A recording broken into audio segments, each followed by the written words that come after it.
oui, c'est une atteinte à la démocratie, c'est même très grave, puisque je crois que dans cette ampleur, nous n'avions jamais vu ça depuis la guerre d'Algérie, donc on voit quand même la régression terrible, et tout cela vient après déjà des atteintes à la liberté d'expression, des atteintes contre la vie privée avec la loi renseignement.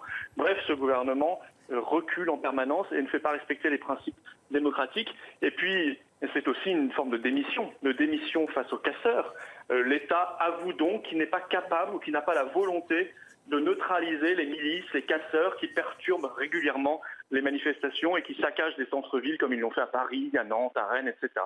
Vraiment, c'est une décision grave, c'est une décision importante qui montre que le gouvernement est gêné par l'ampleur de la mobilisation et de l'opposition à la loi El Khomri voulue par Bruxelles. Florian Philippot, si le gouvernement avait laissé cette manifestation se dérouler, est-ce qu'on n'aurait pas dit qu'on allait fatiguer les forces de l'ordre, qu'on prenait le risque de nouvelles violences avec les casseurs, que le gouvernement cédait face à la pression des syndicats? Est-ce qu'il n'était pas un peu prisonnier là-dedans?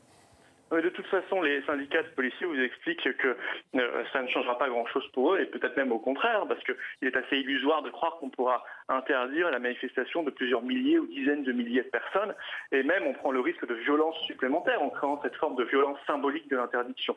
Donc on voit que ça ne résout rien, et du point de vue des principes, on raisonne totalement à l'envers de ce que doit être une démocratie, une république digne de ce nom.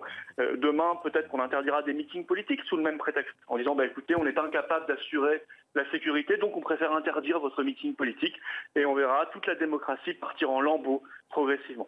Je crois que le gouvernement montre qu'il est aux abois, et il ferait mieux si lui démissionne face aux violences, s'il démissionne face aux casseurs. Eh bien, il est peut-être temps de démissionner tout court, de partir, et il est peut-être temps de laisser la parole aux Français par de nouvelles élections législatives.